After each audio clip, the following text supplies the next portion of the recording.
Hi YouTube! We're going to be doing another unboxing today from Tyrants of Lothal Wave, and today we're going to be looking at the Rebel figure packs. That means Sabine, Wren, and Zeb in one pack, and Ezra and Kanan in another pack, and we're going to dive in and see what we got in these packs today. So let's look at Sabine and Zeb first, and we'll crack these open. So these are, you might notice these are already opened. I actually had a Store Championship this weekend, and I wanted to be able to play them in the Store Championship. So I opened mine, but I promise I put everything back the way it should be. So all the contents you see here are the ones that come in the original packaging. So let's see what we got here. So we got our pamphlet, power tokens, cards, and of course the thing that everybody cares about most, and I put them right back in the clamshell for you guys to see how they come, the figures. So we have Sabine. Here is her miniature. Let's see if we can show you guys that up close. It's about as focused as I can get it, I guess. But yeah, you can see pretty dynamic pose for Sabine. Doesn't have her Mandalorian helmet, but it looks pretty cool. And then we got Zeb doing his, I think he's cracking his knuckles there. So one thing I'll say about these sculpts is that, I mean, they're all really nice, but when you have them all on the table together, they are very distinct, which I really like, so it's easy to tell them apart, even when they're not painted. So that's really nice. Alright, so let's see. So they do give you some power tokens. There are some cards in the set that give you power tokens. You'll notice you get 4 block tokens and just 2 of these and 1 of each of these. And you'll see why in just a moment. So I'm going to try and organize this a little better than we had before. So you've got your deployment cards, your command cards, skirmish missions, and campaign cards. So let's look at the figure deployment cards first. So if you watch my Tyrants of Lothal box video, you'll have seen these already, but we'll just go through them real quick here. So we've got Zeb. You'll notice that he doesn't have a campaign or skirmish distinction. This is his card for both versions of the game. Really nice. 8 points, 15 health, which is good. He gets a native +3 accuracy, surge abilities for +2 damage, and another one for +2 accuracy and the ability to recover 1 damage. So you'll notice he rolls a red and a green, so you'll want to make sure that if you're attacking with him, you're at least at most range 4, maybe 5 away. Although actually you can attack out to range 6 or 7 with that surge ability if you're feeling lucky or if you have like a way to add a surge. And then his ability, the bow rifle staff strike, during your activation you can perform a melee attack using 2 red dice without spending an action. Note that because you're not spending an action, you can do both your ranged attack and the bow rifle attack in the same activation, very similar to how Luke can do his 2 attacks, because that heroic strike doesn't require an action. Okay, and notice he's a brawler and a guardian. Then we have Sabine, and this is her campaign card. Pretty good. 11 health, 7 points, white die defense, blue, green, green attack. She has her parting gift.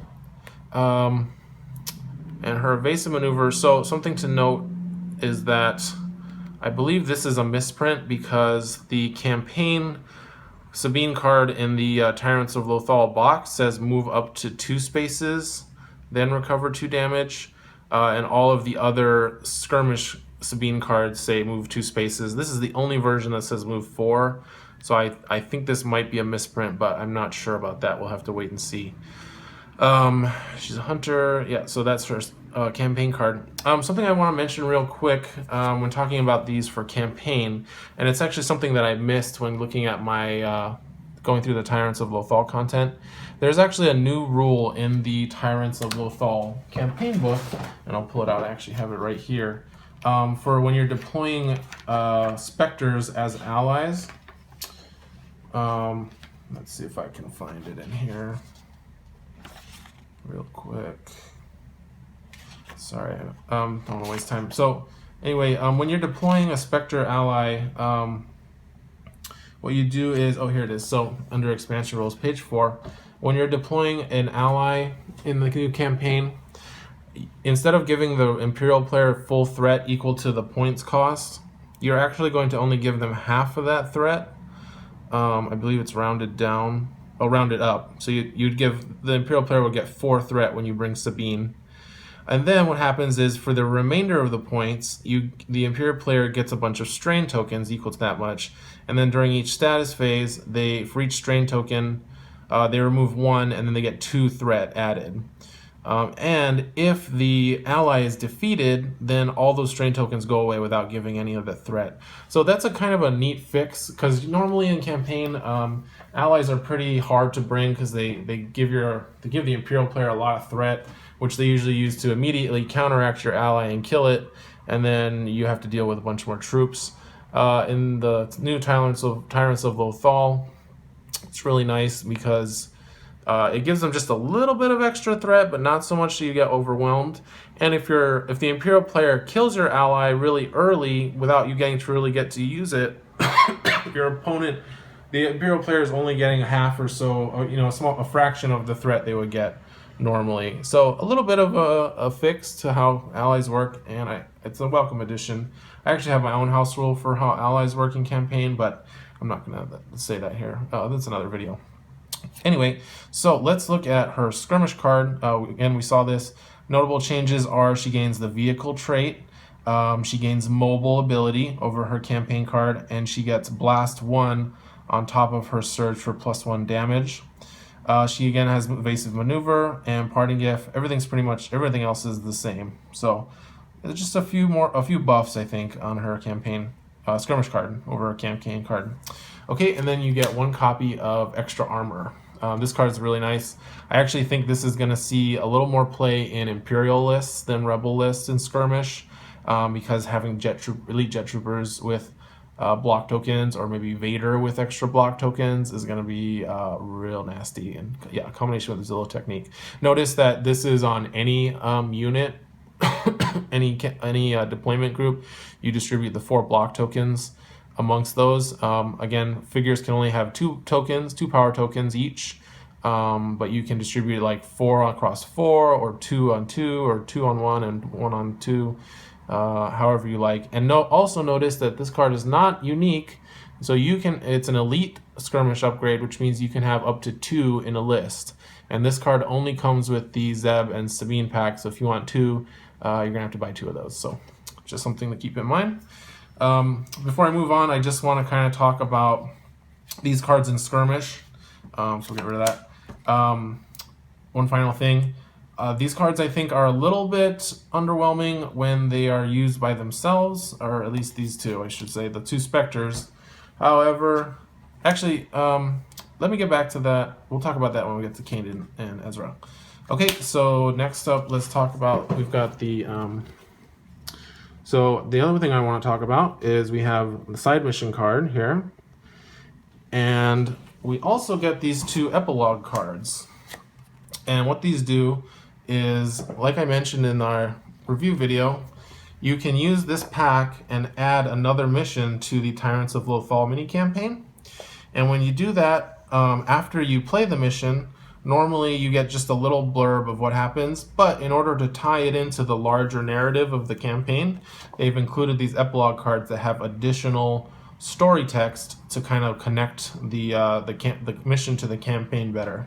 So that's really cool. It also kind of ties up so that you get additional rewards based on what you should get for a mini campaign. Because when you play this as a side mission in any other campaign, you would get a Spectre ally.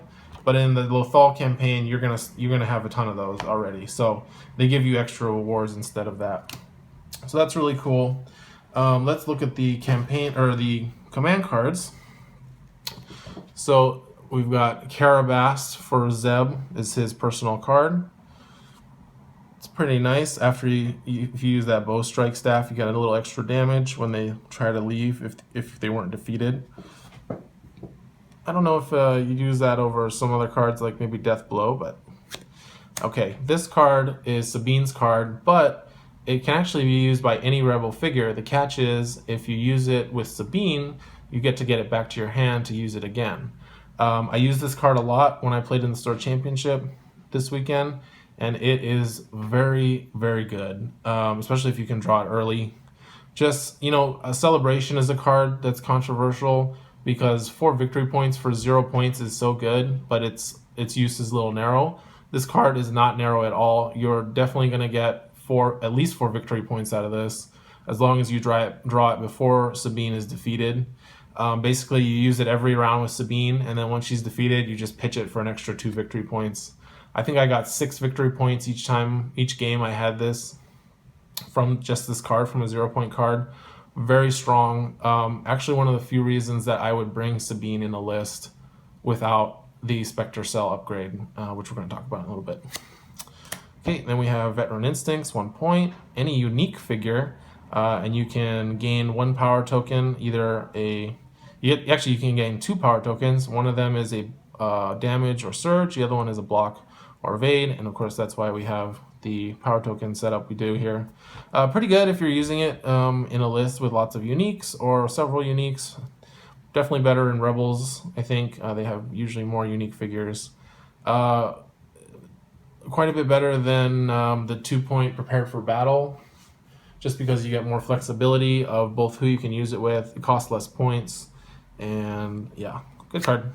And now we have a very interesting card, Escalating Hostility. It's a strain card basically, and you get more strain for each copy you get in your discard pile, and this card comes with 3 copies.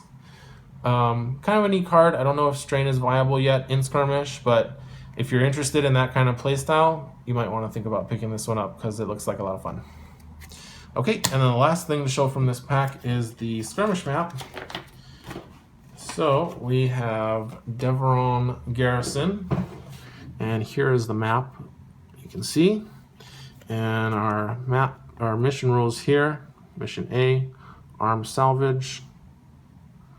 See if you can see that. And then mission B, secure munitions. Looks like a lot of fun.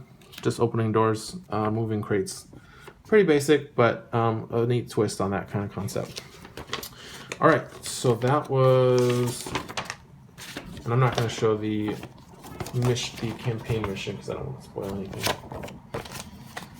So that was Sabine and Zeb. So I'm going to move those over, and now let's look at Kanan and Ezra, and they are a very interesting pack. So look at Kanan and Ezra, or Ezra and Kanan.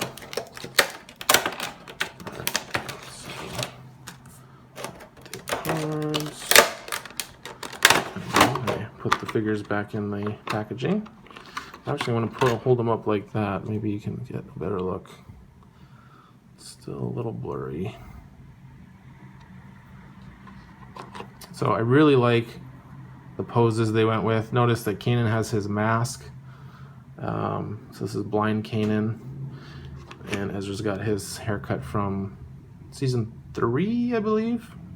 Or maybe season 4. But yeah, really like these poses. Very dynamic. It's going to be very fun to paint. Alright, so let's sort everything again. So we got our pamphlet. Got the command cards, the deployment cards, campaign, and skirmish. Okay, so we'll look at the deployment cards again. Again, we went over these, but let's look at them one more time. So let's look at the campaign cards. We got Ezra first. 7 points. He gets a +1 block on defense. A lot of good surge abilities. Brash is a really good ability. Lets him move 4 at the start of the round. Remember, and note that's not the start of his activation. That's the start of the round. So the very first thing when you do start of round effects, this will happen at the same time things like take initiative happen. 10 health, stronger together. So his campaign version, when you're attacking, you get to choose a hero within 3 spaces, and then for each not run die in its pool, you may reroll 1 attack die. So that's pretty cool. Very similar to his other ability. His skirmish card, pretty much all the same. Note he is a force user and a smuggler. Smuggler is really good, gives him access to cards like On the Lam and Tools for the Job and other good smuggler cards. You could include him in a list with like Han or Chewie. He would actually be pretty synergistic there. So he still has Brash. Brash is really good in Skirmish. I got a chance to use it. He is zipping all over the map. He's really good at retrieving crates from things like, what is that mission called? Hidden Treasure on Maz Eisley back alleys. And then he has much to learn, so you can re-roll if there is a unique friendly figure within 3 spaces. And if it's a Force user, he can change the die to any result. This was also really strong. I usually had him and Kanan right next to each other fighting.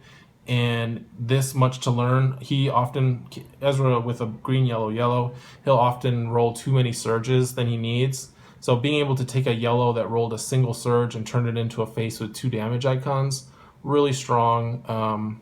He hits really hard when he's next to Kanan. And no, it also works if you put him next to someone like Luke or Ahsoka. So he has, I think out of all the Spectres, the new Spectres, he has the most synergy potential with existing Rebel archetypes. I really like the new Skirmish Ezra. Okay, let's look at Kanan. So Kanan, 8 points. He has a nice green, yellow attack with 2 of the best surge abilities in the game. Basically Darth Vader surge abilities.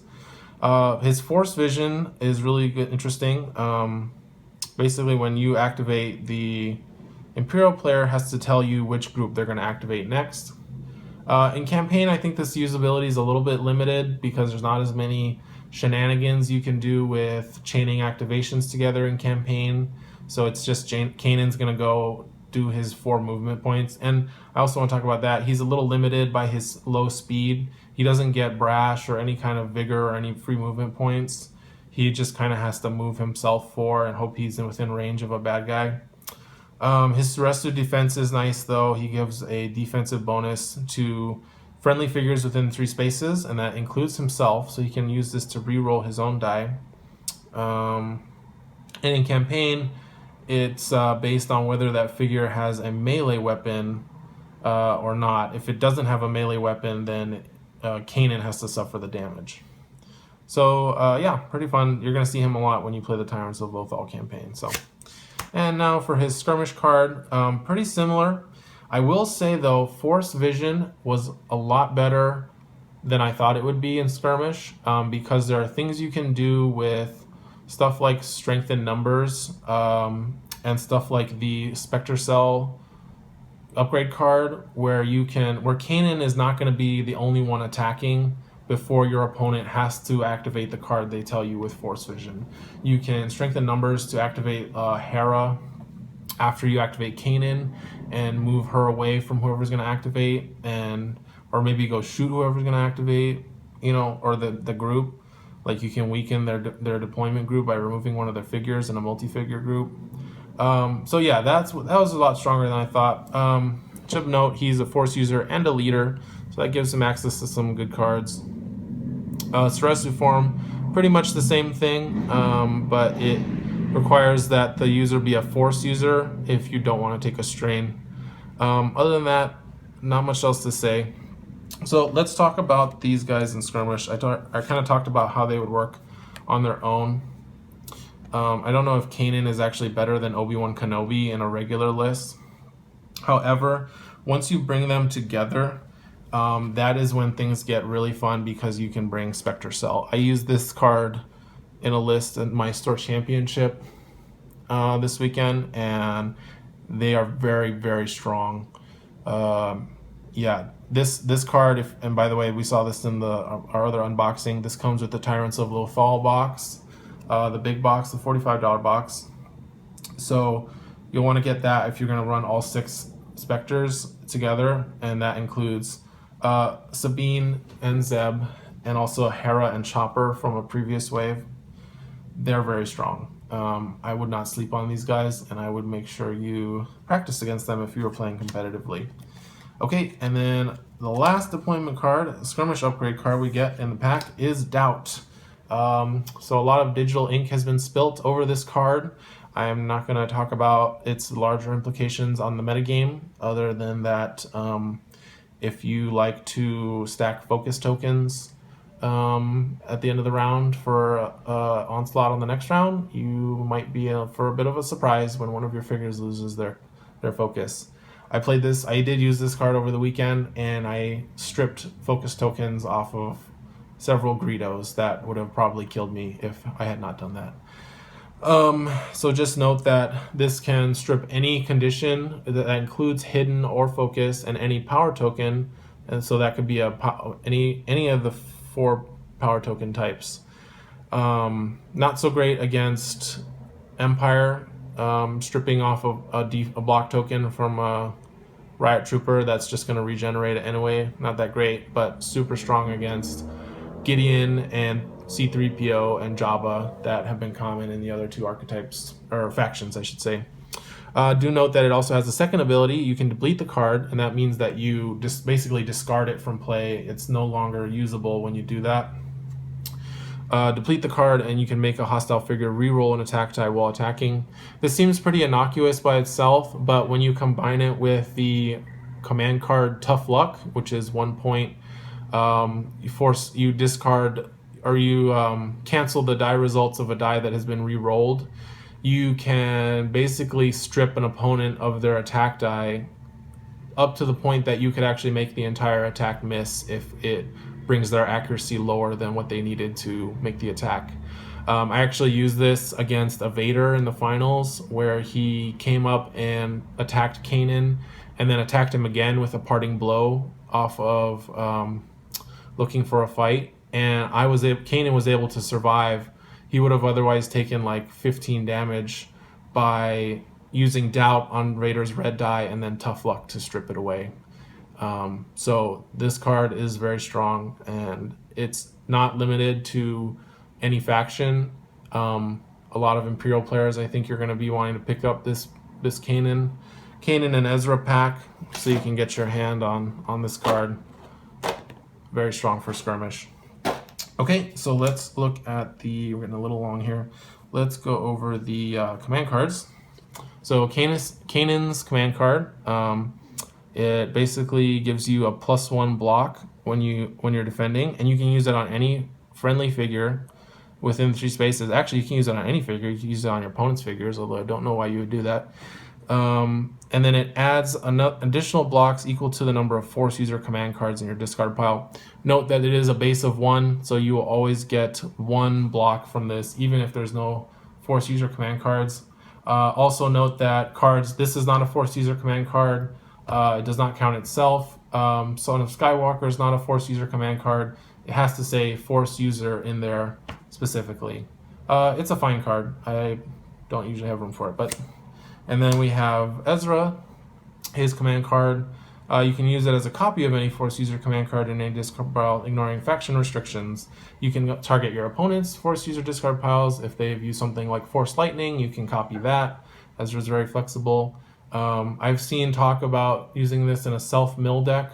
There's a couple cards in the command cards that let you deal strain to yourself, and then you can mill from the top of your command deck into the discard pile and then make something like this useful. A little bit narrow, and again, has to be Force user. You can't copy Son of Skywalker. Also note that if you play a Force user command card, you cannot play this card in the same timing window as a copy of it, because you can only play 1 copy of a command card during any specific timing window. So you can't do Force Surge and then play this in the same end of activation to use Force Surge. Okay, and we have Second Chance. This is a very talked about card. Any unique figure, at the start of the round, you place this on one of your unique deployment cards. Before that figure would be defeated, or at the end of the round, recover 2 damage and discard this card. So basically what this does is, if you take damage equal to your health before you would be defeated, you recover 2 of that damage and discard this card. It works very similarly to MHD's Miracle Worker card. It's a way to basically protect one of your unique figures that you think is in danger of dying this round. Something to note, though, is that you do have to play at the start of the round. It also does not stop things like shrapnel from Drokata will trigger after this card will trigger. So that's important to keep in mind. And again, you play this at the start of the round, so your opponent knows exactly that this card is coming. It's not like MHD where you can surprise them. I think it has good uses with stuff like Vader or like Chewbacca. I played it in the Sword Championship. It wasn't that great because all my figures were kind of the same, so I would put it on one figure and my opponent would be just, okay, well, I'll shoot at the other figure instead. So, but it's a very interesting card. Good one to keep in mind. Dying Lunge, this card's very good. When you have suffered damage equal to your health before you're defeated, you may move up to 2 spaces and perform a melee attack, and then you're defeated. Very good card, especially on something like Vader or any of the Jedi. It's something actually that you should keep in mind if you are playing against these figures for going forward. Always, you just want to always make sure that you move away from them before you attack them if possible. Try to be 4 or more spaces away when you attack these figures, because if you are within 3 spaces, they can hit you with this card. Something also to note is that this card defeats you automatically after you use it. So even if you were to say use recover 2 damage on Ezra with this card, he would still be defeated after the attack, even though his damage has gone down. And then the last card, Hour of Need. So damage recovery, I don't know if it's a viable strategy in Skirmish yet, but this gives you another tool. It's also one of a cycle that we're seeing in these packs of gaining something equal to the round number, where the higher the round, the more you get from it. Kind of a neat design, but very sad if you draw this in your opening hand. Basically, you are 1 less card for the whole game. Interesting card. Okay, and then we'll look at, here we have, again, campaign. Here's the campaign card and the 2 epilogues that come with it to incorporate it into the story. And again, this is a green side mission. You can use this in any campaign, including the core set, but it can also be part of the mini campaign. Okay, and then the last thing for this is the Lothal Battlefront is our skirmish map. Really interesting because you'll notice that the deployment zones are right next to each other, which is really cool. And then here's the skirmish missions. You have power play. Let me move my finger out of the way. And then rise up. And basically, you both start here, but then you're trying to get to the other side past your opponent's deployment zone to get objectives. Really looking forward. I really want to try this one. This looks like a lot of fun. Okay, so that is it. That was everything that's in these 2 packs. Really good packs, and again, a lot of good deployment cards, skirmish upgrades, command cards, even if you're not playing Rebels. And these combine really well in the team to be Spectre Cell. So, all right, so that was our unboxing for the Rebels. Next time we will be doing Hondo Onaka and Thrawn packs unboxings. Thanks for watching, guys. Please like and subscribe if you like more content. Bye.